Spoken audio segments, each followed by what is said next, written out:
Katipunan by EMILIO JACINTO. It was made mainly for the Katipuneros. Upon joining to be one of the Katipuneros, members are required to read the cartilla and cling to the code conducts. To change the Philippines for the better, early Katipuneros believed that changing the way Philippine through an act was the most important things to be considered. In 1980-96, there is what called Duties of the Sons of the People that was right by Andres Bonifacio. That is strictly followed by the members of the organization. This decalogy embodied what Bonifacio believed, while then later adapt Jacinto Cartilla ng Katipunan as the official teaching of the Katipunan.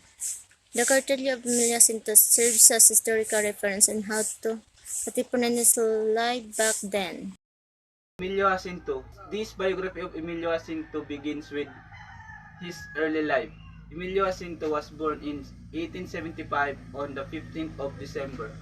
He was the only son of a man named Mariano Jacinto and a woman named Josefa Tizon. Shortly after he was born, his father passed away. This untimely death forced his mother to send Emilio to live with his uncle Don Jose Dizon. His mother believed that his uncle could care for the young Emilio better than she could after the death of Mariano. Emilio was given a new name, Mother, when he was part of this group to be Katipunan. He was often referred to as Utak ng Katipunan. However, he wrote under the Poseidon di Samalao when writing for the newspaper, and he was more commonly referred in the group as Pingkain. Jacinto was also placed in charge of writing and guidebook for new members and current member of the Katipunan, which was called Cartilla ng Katipunan. When the leader of the Katipunan passed away, Emilio continued to carry out of the wish of Bonifacio. The Katipunan at this time had many functions, and not all them operate in the same way in their efforts to gain their independence from Spain as with his procedures before him. Jacinto refused to join with this function who had different views. This include refusing to join the Magdalo function of the Katipunan under the leadership of Emilio Aguinaldo. Emilio Jacinto died on April 16, 1899 at the age of 24. The cause of his death, ang age, was malaria, which he had contracted with while in Mahayhay, Laguna. The remains of his body were transferred from his location to Manila, where he was laid to rest in Manila Cemetery. This name lived in history for the Philippines people, and he is known as the brains of the Katipunan. Who is Emilio Jacinto? Emilio Jacinto y Dizon was a Filipino general during the Philippines Revolution. He was one of the highest-ranking officers in the Philippines Revolution. Emilio Jacinto, born on 15 December 1875 in Tondo, died 16 April 1899 in Mahayhay. Nickname: the brain of the Katipunan. Full name: Emilio Jacinto y Dizon. Spouse: Catalina de Jesus. Books: Cartilla ng Katipunan. Parents: Mariano Jacinto, Josefa Dizon. What are the contributions of Emilio Jacinto? He was a Filipino general during the Philippines Revolution and was known as the brains of the Katipunan, the revolutionary society led by Andres Bonifacio. In his brief time, Jacinto helped to lead the battle for Filipino independence from Spain. Emilio Jacinto y Dizon, December 15, 1875, April 16, 1899, was a Filipino general during the Philippine Revolution. He was one of the highest-ranking officers in the Philippine Revolution and was one of the highest-ranking officers of the Revolution Society, kataas-taasan, kagalang-galang na katipunan ng mga anak. ng bayan, or simply and more popularly called Katipunan, being a member of its Supreme Council. Katipunan ng Mangya, Cartilla, 1895. Born in Tondo, Manila, Emilio Jacinto was proficient both in Spanish and Tagalog. He attended San Juan de Letran College and later transferred to the University of Santo Tomas to study law. Manuel Quezon, Sergio Osmeña, and Juan Sumolong were classmates. He did not finish college and at the age of 19, joined a secret society called Katipunan.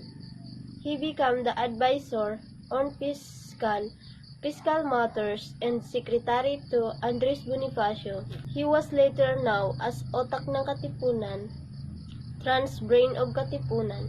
He and Bonifacio also befriended Apolinario Mabini when they attempted to continue Jose Rizal La Liga Filipina.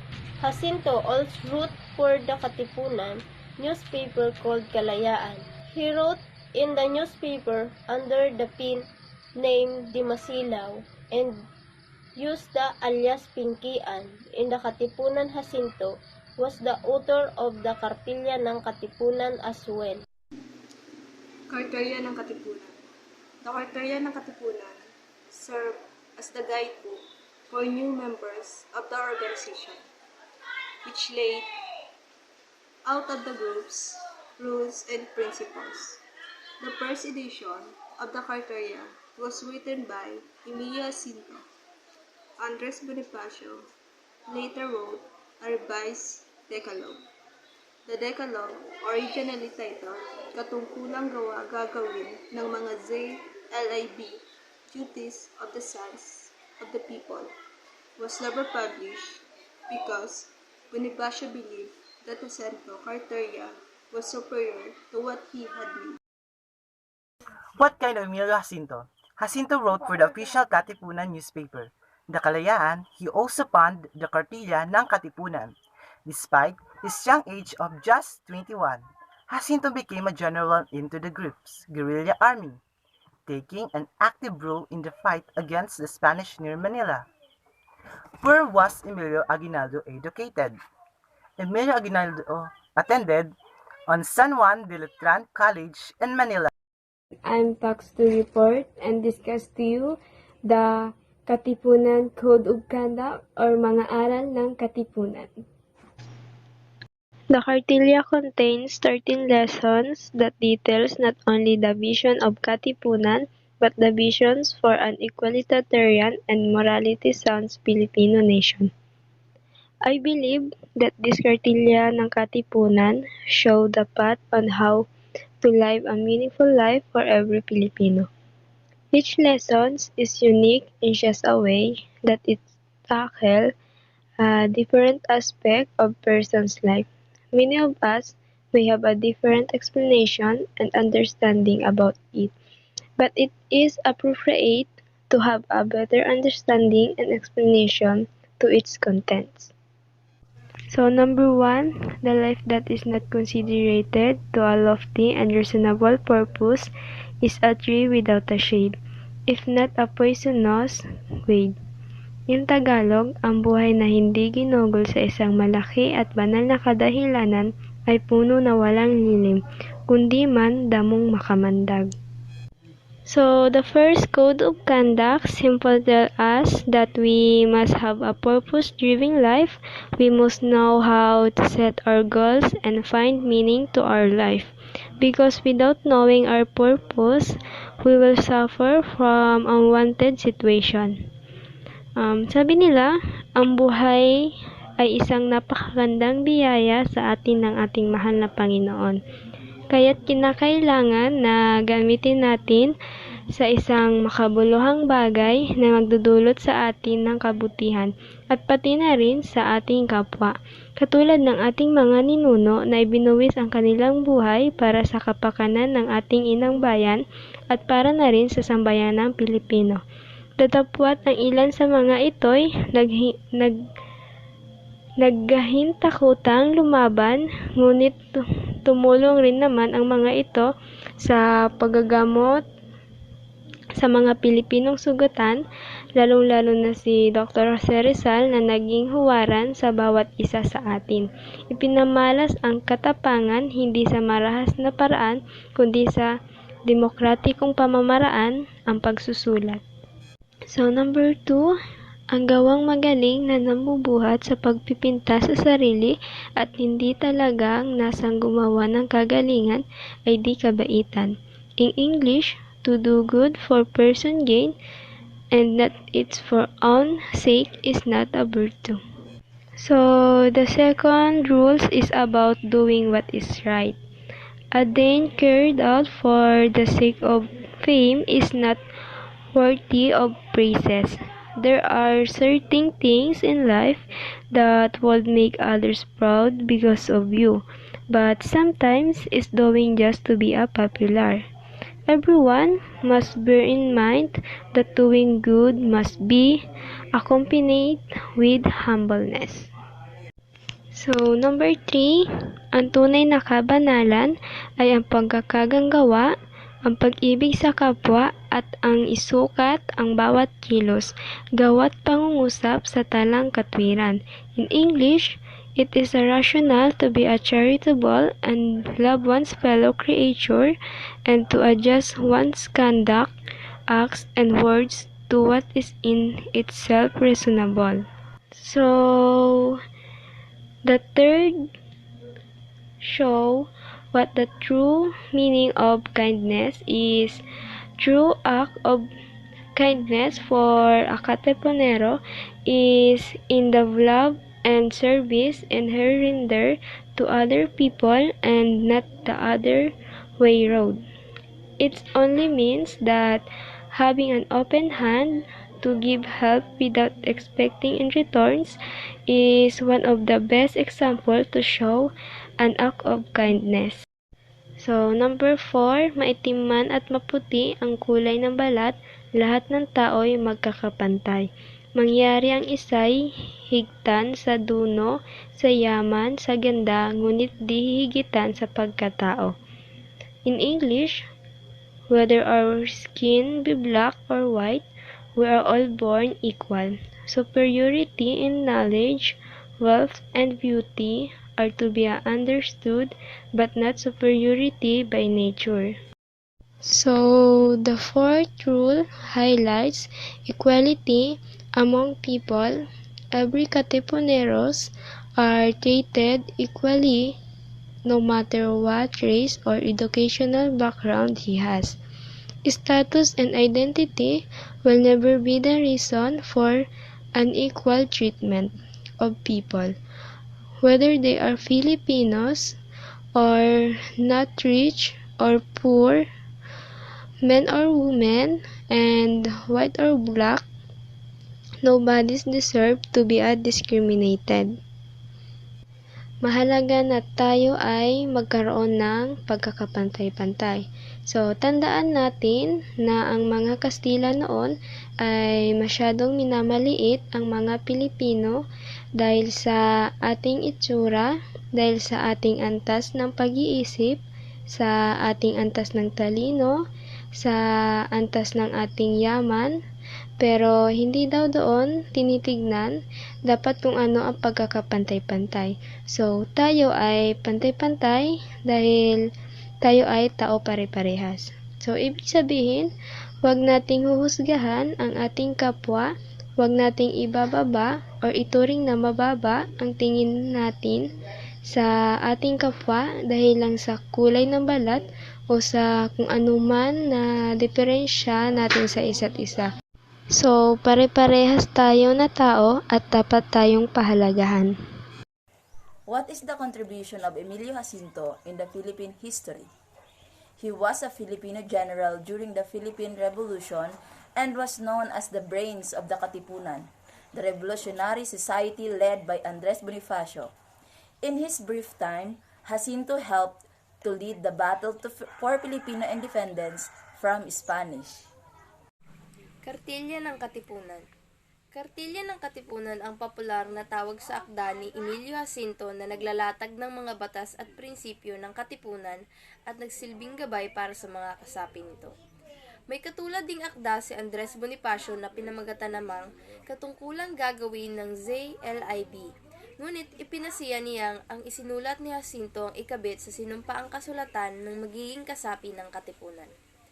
Ang orihinal na pamagat ng Kartilya ng Katipunan ay mga aral ng katipunan ng mga anak ng bayan at hinahangaan noon at ngayon dahil sa matalinghaga ngunit eksaktong formulasyon ng mga tuntunin sa buhay na dapat sundin ng isang katipunero. Ang unang mapapansin sa Kartilya ng Katipunan, ang tuntuning moral at etiko na nais pairalin sa katipunan bilang tunay na kapatirang Pilipino. Idinidiin nito ang pag-ibig sa kapwa at pagtutulungan, ang paniniwala sa katwiran at ang pag-iingat sa dangal at puri bilang tao. Gayunpaman, taglay din ito ang pangunahing mga simulaing demokratiko, gaya ng pagkakapantay ng tao anuman ang kulay ng balat, antas ng kabuhayan at pinag-aralan. Ipinangangaral din ito ang mataas na pagtingin sa kababaihan at ang mabigat na tungkulin ng lalaki na aalagaan ng asawa at anak. Sa dulo, iginiit ang pag-ibig sa kalayaan at ang kahandaan ng kasapi na ihandog ang sarili para sa bayan. Wika nga ni Jacinto, ang kamahalan ng tao ay tinitimbang alinsunod sa magandang asal. May isang pangungusap, may dangal at puri, at lalo na'y di nagapit, di nakikiapi, at marunong magdamdam at marunong lumingap sa bayang. Nagsilbing gabay ng mga kasapi ng katipunan sa pang-araw-araw na pamumuhay at pagkilos ang Kartilya ng Katipunan. Ito ay isinulat ng tinaguriang utak ng katipunan na si EMILIO JACINTO. Noong pagsisimula ng 1896, pinagpasyahan ni Bonifacio, EMILIO JACINTO at Dr. Pio Valenzuela ang paglalathala ng kalayaan, ang pahayagan ng katipunan. Layunin nito, nagawing higit na epektibo ang pagpapalaganap ng mga simulain at adhikain ng katipunan. Sa una at tayong isyu ng kalayaan na nailimbag, kabilang sa nailathala ang mga akda ni Bonifacio na ang mga katungkulang gagawin ng mga anak ng bayan at ang dapat mabatid ng mga Tagalog. Kasama rin sa nailathala ang akda ni Jacinto na liwanag at dilim. Upang maikubli ang tunay na katauhan, nagtago si Bonifacio sa mga sagisag pangalan na Agapito Bagong Bayan at May Pag-asa. Samantalang si Jacinto ay nagkubli sa sagisag na Dimas Ilaw at Pingkian. Ay ang papel na ginampanan ng mga katipunero sa adhikaing mapalaya ang bansa sa pananakop ng mga Espanyol. Ang ipinakitang katapangan, dedikasyon at pagsasakripisyo ng mga katipunero ang naging pundasyon sa pagwawakas ng 333 taong pananakop ng mga Espanyol sa Pilipinas na magbibigay daan sa pagsilang ng kauna-unahang republika sa Asya noong 1879. Ang katipunan ang maituturing narurok sa pagkabuo at pag-unlad ng nasyonalismong Pilipino sa panahon ng pananakop ng mga Espanyol. Ipinamalas ng mga katipunero na mula sa iba't ibang antas ng lipunan sa buong bansa ang kahandaang mag-alay ng buhay para sa ganap na paglaya ng bayan. Tunay na nasyonalismo ang nabuhay at nagbigkis sa mga Pilipino sa katipunan. Pambansa at para sa lahat ng mga layunin mula sa iba't ibang sektor, kasarian at uri ng mga kasapi nito at kalahok dito ang buong bansa mula Batanes hanggang Mindanao. Also, the life that is not consecrated to a lofty and reasonable purpose is a tree without a shade, it not a poisonous weed. It is traditional to be charitable and love one's fellow creature, and to adjust one's conduct, acts, and words to what is in itself reasonable. Do not waste time which can be recovered but not time lost. KKK or Samahang Kataas-Taasang Kagalang-galangan ng Katipunan ng mga anak ng bayan. He wrote the pag-ibig sa tinumbuang lupa using the pen name Agapito Bagong Bayan and also pen name Supremo, Anak ng Bayan, and Agapito Bagong Bayan. Ang may mataas na kaloobang inuuna ang puri sa pagpipinta sa sarili. Ang may hawak sa kaloobang inuuna ang pagpipinta sa sarili sa puri. Utak ng Katipunan. He was of Catalina de Jesus. He was born at Tondo, Maynila. His father is Mariano Ahento and her mother is Josefa Deson. Born on 15 December 1875. They death 16 April 1899 at the age of 23. Santa Cruz, Laguna. Cause of death, malaria. He attended San Juan de Letran College and later transferred to the University of Santo Tomas to study law. He created the whether our skin black or white. We are all born equal superiority and knowledge, wealth, and also wealth and beauty are to be understood but not supported by nature. So, in Tagalog, maitiman at maputi ang kulay ng balat. Lahat ng tao magkapantay-pantay. Mangyari ang isa higitin sa dunong, sa yaman, sa gana, ngunit di mahigitan sa pagkatao. Thank you. What is the summary of Katipunan? In 1892, Filipinos interested in the overthrow of Spanish rule founded an organization following Masonic rites and principles to organize armed resistance and terrorist assassinations within a context of total secrecy. It operated as an alternative Filipino government complete with a president. Talambuhay ni Emilio Jacinto noong 1875 hanggang 1899. Utak ng Katipunan at Himagsikan, kanang kamay ni Andres Bonifacio. Si Emilio Jacinto ay ipinanganak noong ika-15 ng Disyembre taong 1875 sa Maynila. Siya ay anak ni Mariano Jacinto at Josepa Dizon. Sulong itinaguyod ng ina ni Emilio ang buhay nila mula nung namatay ang kanyang ama. Dahil sa kahirapan, siya ay napilitang tumira sa kanyang tiyuhing si Don Jose Dizon. Si Miling, ito ay palayaw niya, ay ipinasok ng kanyang tiyuhin sa Kolehiyo de San Juan de Letran. Lumapit siya sa Universidad ng Santo Tomas upang kumuha ng abogasya.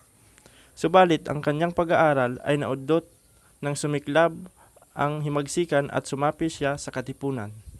Sa edad na 19, isa na siya sa mga magagaling na pinuno ng Katipunan. Tumayo siyang kanang kamay ni Bonifacio, kalihim, tagapayo at piskal. Siya ang editor ng Kalayaan, ang pahayagan ng Katipunan. Siya rin ang may akda ng Katipunan. Dahil dito ay kinilala siyang utak ng Katipunan. Siya ay isa ring makata. Isa sa kanyang mga tula ay ang Ala Patria, na hango sa ultimo adyos ni Rizal. Sa kanyang pagsusulat, nagtago siya sa sagisag na Dimas Ilaw. Nang namatay si Bonifacio, siya ang itinalaga ni Mabini na mamuno sa Katipunan. Sa sagupaang naganap sa Mahayhay, Laguna, si Emilio ay lubhang nasugatan at namatay noong ika-16 ng Abril taong 1899.